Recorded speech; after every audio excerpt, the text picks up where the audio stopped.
Muy buenas y bendecidas noches, señores. Bienvenidos sean.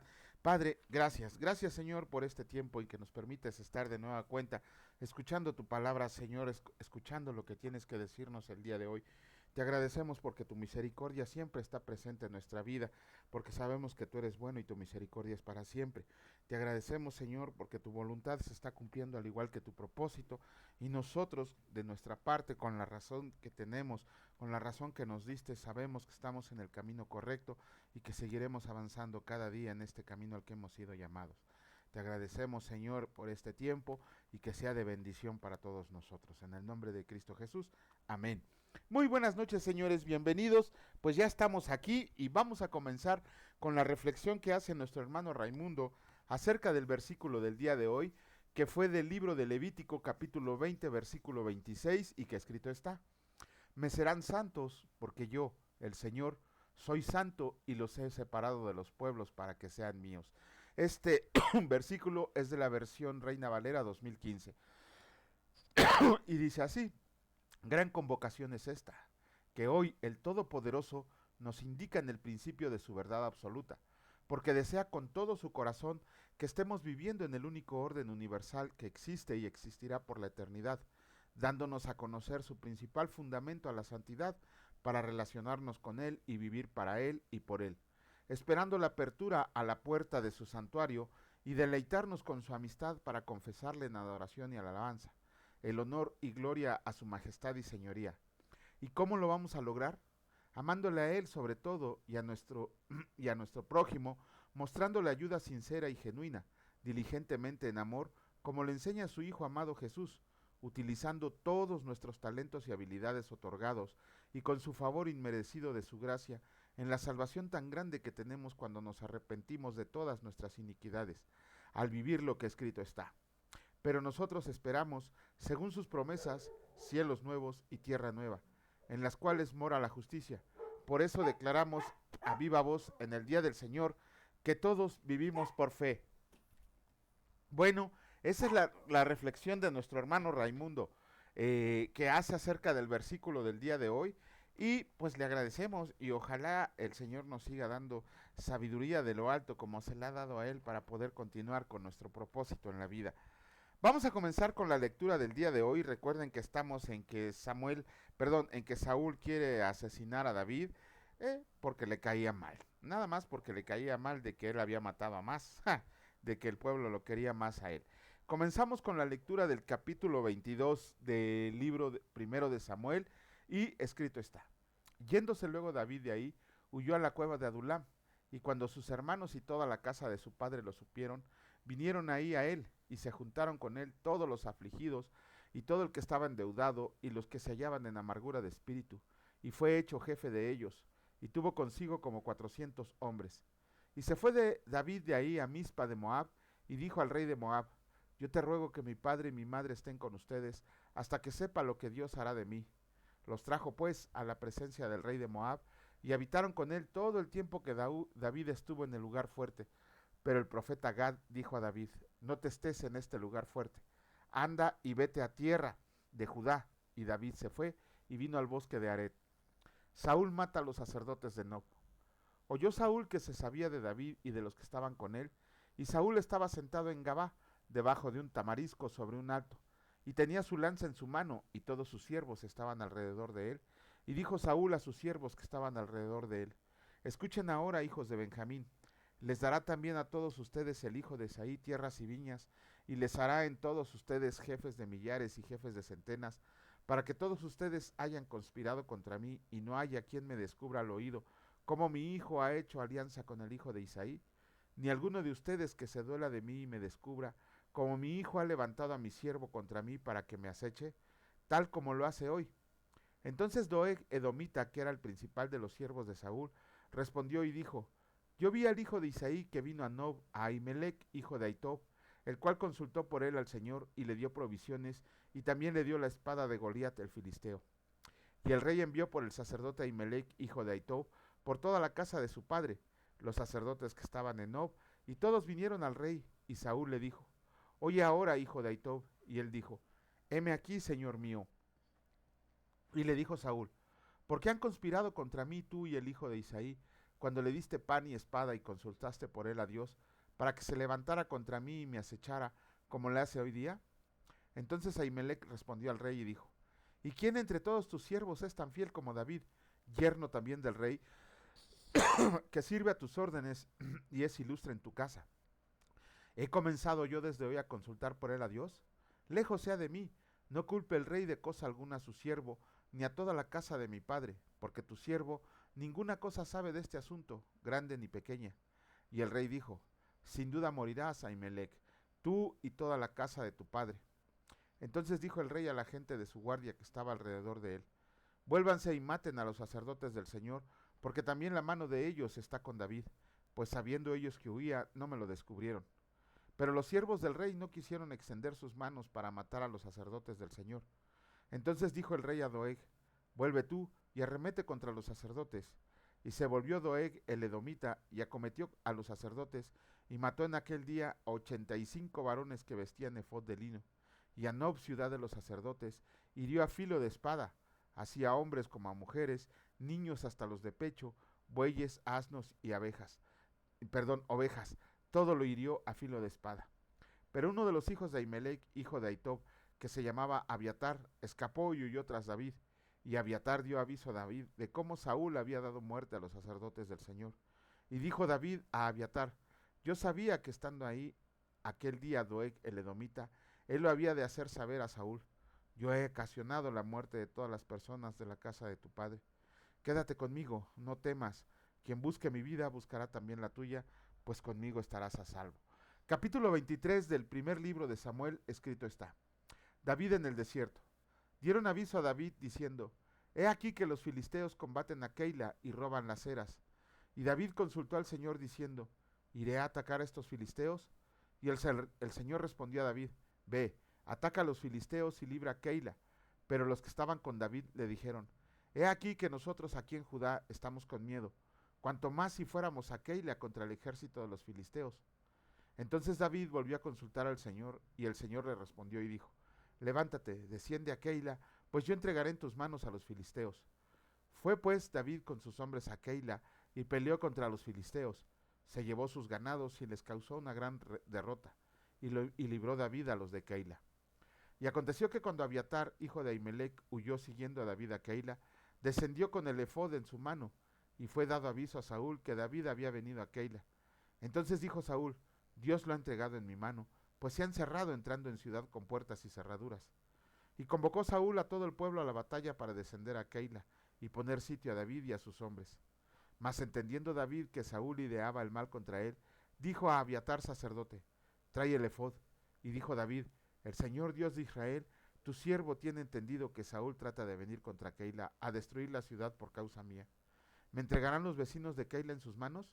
¿Descenderá Saúl, como ha oído tu siervo? Señor Dios de Israel, te ruego que lo declares a tu siervo. Y el Señor dijo: Sí descenderá. Dijo luego David: ¿Me entregarán los vecinos de Keila a mí y a mis hombres en manos de Saúl? Y el Señor les respondió: Los entregarán. David entonces se levantó con sus hombres, que eran como 600, y salieron de Keila y anduvieron de un lugar a otro. Y vino Saúl y vino a Saúl la nueva de que David se había escapado de Keila y desistió de salir. Y David se quedó en el desierto en lugares fuertes y habitaba en un montón en el desierto de Sif. Y lo buscaba Saúl todos los días, pero Dios no lo entregó en sus manos. Viendo pues David que Saúl había salido en busca de su vida, se estuvo en Ores en el desierto de Sif. Entonces se levantó Jonatán, hijo de Saúl, y vino David a Ores y fortaleció su mano en Dios.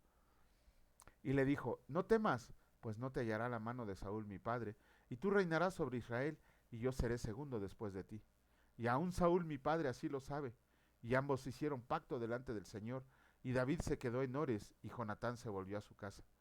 Después subieron los de Sif para decirle a Saúl en Gabá: ¿No está David escondido en nuestra tierra en las peñas de Ores, en el collado de Aquila, que está al sur del desierto?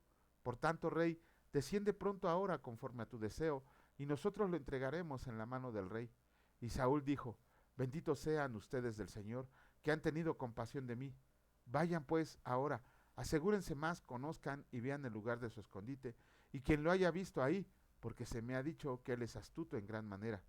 Observen pues infórmenme de todos los escondrijos donde se oculta, y vuelvan a mí con información segura, y yo iré con ustedes, y si él está en la tierra, yo le buscaré entre todos los millares de Judá. Y ellos se levantaron y se fueron a Sif delante de Saúl. Pero David y su gente estaban en el desierto de Maón, en el Arabá, al sur del desierto, y se fue Saúl con su gente a buscarlo. Pero fue dado aviso a David, y descendió a la peña, y se quedó en el desierto de Maón. Cuando Saúl oyó esto, siguió a David al desierto de Maón, y Saúl iba por un lado del monte, y David con sus hombres por el otro lado del monte. Y se daba prisa a David para escapar de Saúl. Mas Saúl y sus hombres habían encerrado a David y a su gente para capturarlos. Entonces vino un mensajero a Saúl diciendo: ven luego, porque los filisteos han hecho una irrupción en el país. Volvió por tanto Saúl de perseguir a David y partió contra los filisteos. Por esta causa pusieron a aquel lugar el nombre Sela Amalecot. Entonces David subió de ahí y habitó en los lugares fuertes de En-Gadi. Capítulo 24 del primer libro de Samuel. Escrito está: David perdona la vida a Saúl en En-Gadi. Cuando Saúl volvió de perseguir a los filisteos, le dieron aviso diciendo: he aquí David está en el desierto de En-Gadi. Y tomando Saúl 3000 hombres escogidos de todo Israel, fue en busca de David y de sus hombres por las cumbres de los peñascos, de las cabras monteses. Y cuando llegó a un redil de ovejas en el desierto, donde había una cueva, entró Saúl en ella para cubrir sus pies, y David y sus hombres estaban sentados en los rincones de la cueva.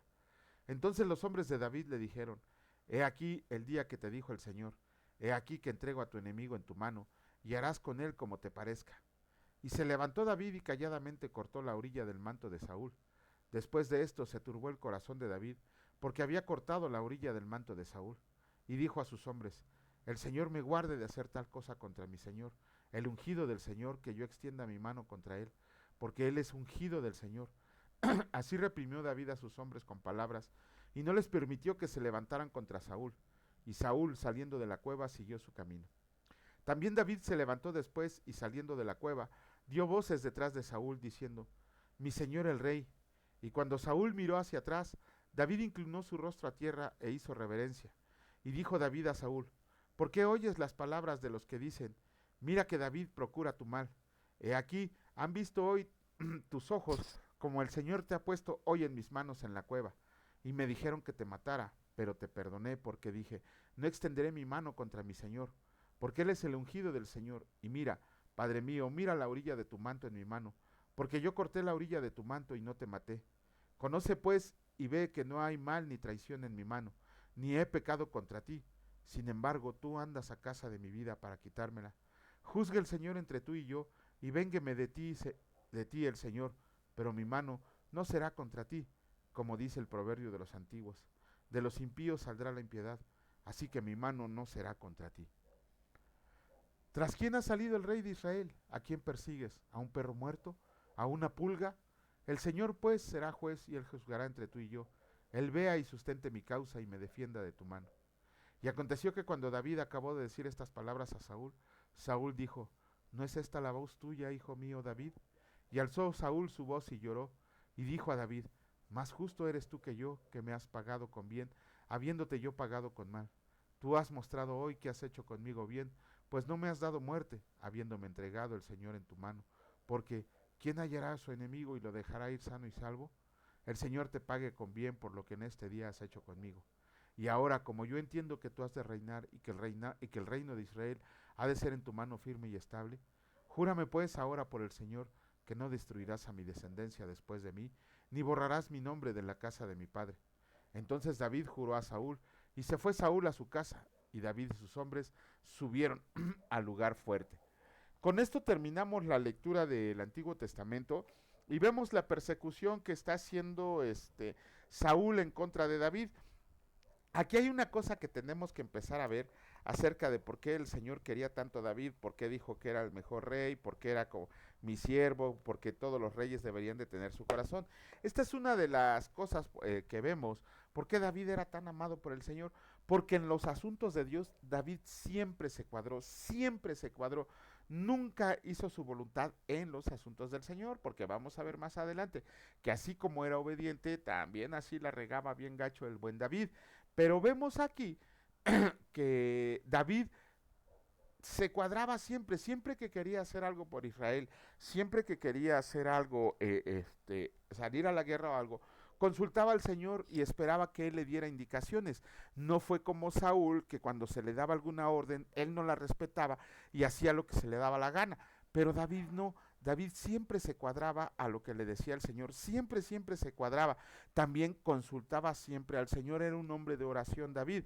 Por eso tenemos que empezar a ver aquí, entendiendo en estas líneas, ¿por qué David era tan amado por el Señor? Porque siempre se sujetó a su voluntad. Sí, vamos a ver en el transcurso de estos dos libros de Reyes que David también la regó y la regó bien fuerte. Vamos a ver los errores de David que tuvo. Sin embargo, nunca, nunca apostató de Dios, nunca, nunca adoró a ídolos, nunca, nunca se desvió de la adoración que se le debe al Señor. Por eso el Señor lo amaba tanto y lo vamos a ir comprendiendo conforme vayamos leyendo. Vamos a comenzar con la lectura del Nuevo Testamento. Comenzamos con el capítulo 12 del Evangelio de Lucas y escrito está: la levadura de los fariseos.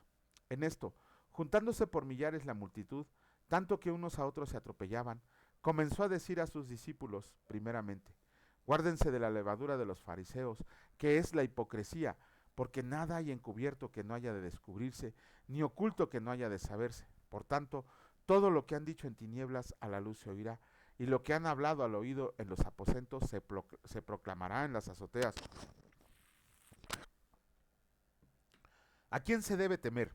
Mas les digo, amigos míos, no teman a los que matan el cuerpo y después nada más pueden hacer, pero les enseñaré a quién deben temer. Teman a aquel que después de haber quitado la vida, tiene poder de echar en el infierno. Sí, les digo, a este teman. ¿No se venden 5 pajarillos por 2 cuartos? Con todo, ni uno de ellos está olvidado delante de Dios, pues aún los cabellos de su cabeza están todos contados. No teman, pues, más valen ustedes que muchos pajarillos. El que me confiese delante de los hombres. Les digo que todo aquel que me confiese delante de los hombres, también el Hijo del Hombre le confesará delante de los ángeles de Dios. Mas el que me niegue delante de los hombres será negado, le será perdonado. Ay, perdón, mas comienzo de nuevo, perdón, me perdí. El que me confiese delante de los hombres. Les digo que todo aquel que me confiese delante de los hombres, también el Hijo del Hombre le confesará delante de los ángeles de Dios. Mas el que me niegue delante de los hombres, me será negado delante de los ángeles de Dios. A todo aquel que diga alguna palabra contra el Hijo del Hombre, le será perdonado, pero al que blasfeme contra el Espíritu Santo, no le será perdonado. Cuando los traigan a las sinagogas y ante los magistrados, a las autoridades, no se preocupen por cómo o qué habrán de responder o qué habrán de decir, porque el Espíritu Santo les enseñará en la misma hora lo que deben decir. El rico insensato. Le dijo uno de la multitud: Maestro, di a mi hermano que parta conmigo la herencia. Mas él le dijo: Hombre, ¿quién me ha puesto sobre ustedes como juez o partidor? Y les dijo: Miren y guárdense de toda avaricia, porque la vida del hombre no consiste en la abundancia de los bienes que posee. También les refirió una parábola diciendo: la heredad de un hombre rico había producido mucho, y él pensaba dentro de sí diciendo: ¿qué haré? Porque no tengo dónde guardar mis frutos. Y dijo: esto haré: derribaré mis graneros y los edificaré mayores, y ahí guardaré todos mis frutos y mis bienes. Y diré a mi alma: alma, muchos bienes tienes guardados para muchos años. Repósate, come, bebe, regocíjate. Pero Dios le dijo: necio, esta noche vienen a pedirte tu alma y lo que has provisto. ¿De quién será? Así que el que hace para sí tesoro y no es rico para con Dios. El afán y la ansiedad. Dijo luego a sus discípulos: por tanto les digo, no se afanen por su vida, que comerán, ni por el cuerpo, que vestirán. La vida es más que la comida y el cuerpo que el vestido. Consideren los cuervos, que ni siembran ni ciegan, que ni tienen despensa ni granero, y Dios los alimenta. ¿No valen ustedes mucho más que las aves? ¿Y quién de ustedes podrá con afanarse añadir a su estatura un codo? Pues si no pueden ni aun lo que es menos, ¿por qué se afanan por lo demás? Consideren los lirios cómo crecen, no trabajan ni hilan. Mas les digo que ni aun Salomón con toda su gloria se vistió como uno de ellos. Y si así viste Dios la hierba que hoy está en el campo y mañana es echada al horno, ¿cuánto más a ustedes, hombres de poca fe? Ustedes, pues, no se preocupen por lo que han de comer, ni por lo que han de beber, ni estén ansiosa inquietud, porque todas estas cosas buscan las gentes del mundo. Pero su Padre sabe que tiene necesidad de estas cosas. mas busquen el reino de Dios y todas estas cosas les serán añadidas. Tesoro en el cielo, no teman, manada pequeña, porque a su Padre le ha placido darles el reino. Venden, vendan lo que poseen y den limosna. Hagan bolsas que no se envejezcan, tesoros en los cielos que no se agote, donde el ladrón no llega ni polilla destruye, porque donde está su tesoro, ahí estará también su corazón. Híjole, qué hermosa enseñanza nos da nuestro Señor Jesús la mitad de este capítulo, ¿no? Primero que nada vemos que el Señor Jesús habla del pecado imperdonable, de la blasfemia contra el Espíritu Santo. Y mucho se ha debatido, pero tenemos que ver a quién se estaba refiriendo cuando dijo el que hable contra el Espíritu Santo. Se estaba refiriendo a los fariseos y a los escribas de la ley cuando le habían dicho que él, por el príncipe de los demonios, echaba fuera a los demonios. En realidad, la blasfemia contra el Espíritu Santo es atribuir las cosas de Dios a Satanás. Así es, no le tenemos que dar más vueltas, tenemos que leer el contexto.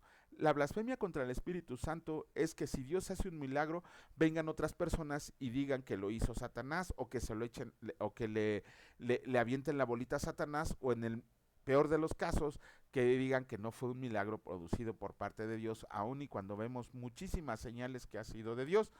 A eso se refiere la blasfemia contra el Espíritu Santo. El día de hoy muchos eruditos bíblicos consideran que ya no existe esa blasfemia con el Espíritu Santo, porque no está Jesucristo vivo de carne y hueso entre nosotros. Él está vivo en su reino celestial, en el reino de los cielos.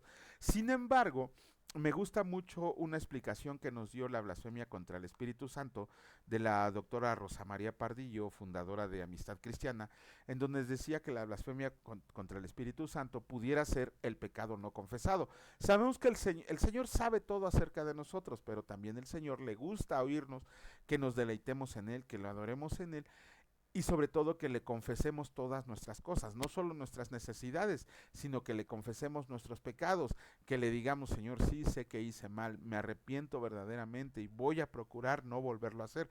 Sin embargo, ese pecado, si no los guardamos, si no lo confesamos, eso puede ser una blasfemia contra el Espíritu Santo el día de hoy, el pecado no confesado, pero sobre todo no arrepentido, de que hagamos el pecado, de ese pecado, una forma de vida habitual. También vemos que el Señor Jesús nos enseña acerca del infierno.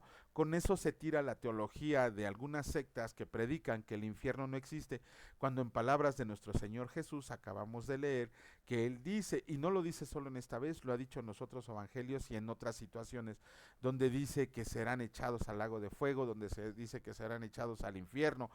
Sí existe un infierno, no tenemos aquí tiempo de explicar los fundamentos bíblicos de por qué sí existe el infierno, pero hay sectas que lo niegan, sectas obviamente que no tienen una verdadera idea de la palabra de Dios y que le hacen más caso a los hombres que a la palabra del Señor. Pero sobre todo el Señor nos enseña acerca de la avaricia. No está mal que trabajemos, que le echemos ganas, que procuremos una vida mejor no solo para nosotros, para nuestras familias, que podamos ayudar al prójimo, que podamos ayudar a los demás. No está mal que queramos subir a un puesto mejor donde trabajamos. Para el caso de los que somos independientes, pues conseguir más trabajo, seguir aumentando nuestra cartera de clientes. Los que tenemos negocio, pues que nuestro negocio crezca, que florezca, que pueda ir avanzando cada día más. Sin embargo, esto se vuelve malo cuando lo ponemos antes que Dios, cuando nos esmeramos más en trabajar y trabajar y trabajar, y empezamos a dejar de lado la lectura de la Biblia, el aprendizaje de Dios, el congregarnos, el dedicar tiempo a la oración, el dedicar tiempo al ayuno, el dedicar tiempo a las cosas de Dios. Cuando nosotros, por nuestros afanes en el trabajo, de querer ser más, de querer pelear con un puesto, de querer hacer esto, no está mal siempre y cuando no lo pongamos por encima de la palabra del Señor, de lo que el Señor es, de Dios mismo. Sí, hay que trabajar, y hay que trabajar desde temprano hasta donde nos rindan las fuerzas, pero siempre teniendo presente que todo pasa bajo la voluntad de Dios, bajo el propósito de Dios. Si estamos batallando por un nuevo empleo, por un mejor puesto, todo lo tenemos que poner en manos de Dios, como lo hacía David. Esa es la enseñanza de David hacia nosotros. Siempre consultarle al Señor lo que tenemos que hacer o si vamos a tener ese mejor puesto. Y si el Señor dice que no, no nos tiene que, sí, claro, sí nos duele como carnosos que somos, como carne que somos, como humanos falibles que somos, por supuesto que nos duele porque muchas veces consideramos que no somos valorados en nuestra justa medida. Sin embargo, tenemos que, nunca vemos más adelante, esa es otra de las cosas que enseñaba, que jamás vemos más adelante en cuanto a los designios de Dios. Quizás si consiguiéramos un mejor puesto en el trabajo, quizás si tuviéramos una cartera más amplia de clientes, quizás si nuestro negocio floreciera, eso nos iba a quitar, restar tiempo que podíamos dedicarle al Señor. Ahora muchos dirán, es que si le dedico tiempo al Señor, voy a dejar de hacer cosas que pudieran reportarme un beneficio económico. También tenemos que ver que la palabra es muy clara cuando dice, tú dedícate a las cosas del Señor y lo demás te vendrá por añadidura. Digo, ¿a quién de nosotros no nos gustaría que ahorita nos cayera 1,000,000 de pesos del cielo, ¿no? Con eso saldríamos de todo. Bueno, ni 1,000,000, porque ya 1,000,000 no es nada. Que nos cayeran unos 10 millones de pesos del cielo. No, hombre, compraríamos carro, casa, abriríamos cuentas, mejoraríamos nuestra casa. Cuando yo hacía un examen a las personas que les hacía, ¿cómo se llama? A las que les daba clases, les preguntaba, una de las preguntas que les hacía era, ¿qué harías si Dios en este momento te diera 10 millones de pesos? Y les puedo demostrar con los exámenes que tengo, que me respondieron estas personas. Lo primero que me contestaban era, no, comprarme una casa, pagar mis deudas, mejorar, poner un negocio, comprarme un carro, ayudar a mi familia.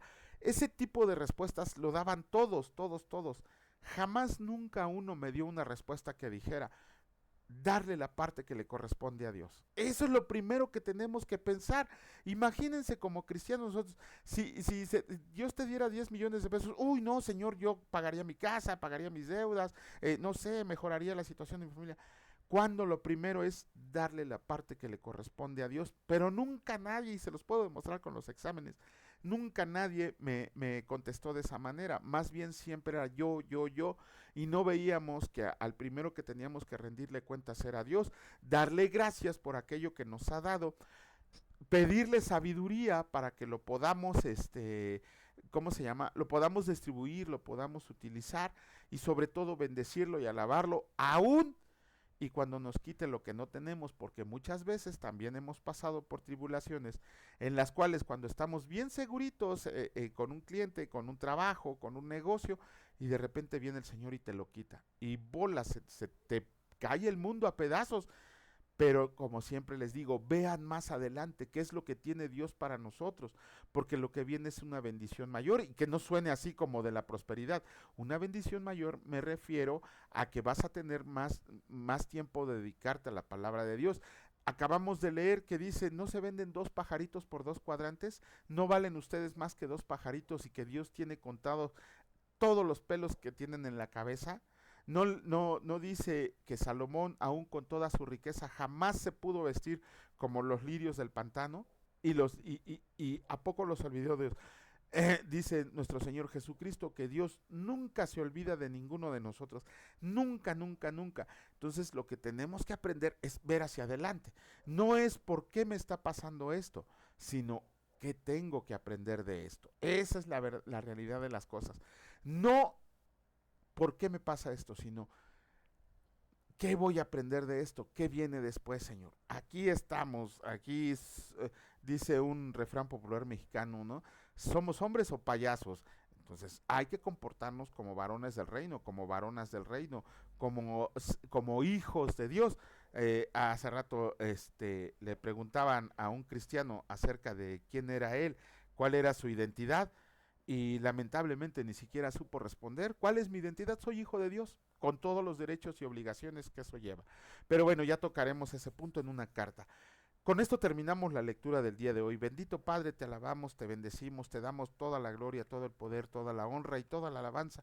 A ti que eres el único digno de recibirla, porque sabemos que cada día estás pendiente de cada uno de nosotros, Señor, que nos tienes resguardados, que sabes nuestro nombre, que sabes el número de nuestros cabellos, que sabes qué es lo que estamos pasando, Señor, que sabes lo que viene para nosotros, que sabemos que estos leves momentos de tribulación no son más que sino momentitos en una eternidad que vamos a vivir llenos de dichosa paz contigo.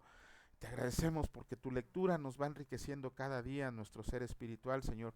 Va haciendo crecer nuestra inteligencia espiritual para saber que todo lo que tú haces tiene un propósito, que todo lo que tú permites tiene un propósito, Señor, y que jamás, nunca, nunca nos dejarás solos, sino que siempre estarás redarguyéndonos, mostrándonos, pero sobre todo, Señor, dándonos el amor del que no somos dignos de merecer. Te agradecemos por todas las bendiciones de este día, Señor, por las provisiones, por el cuidado que tuviste y que en todo momento, Señor, sea alabado tu nombre, en todo tiempo, en todo lugar y en toda circunstancia. Te alabamos y te bendecimos en el precioso nombre de tu Hijo Cristo Jesús. Amén. Que Dios los bendiga, señores, y si Dios lo permite, nos vemos el día de mañana. Cuídense mucho. Hasta luego.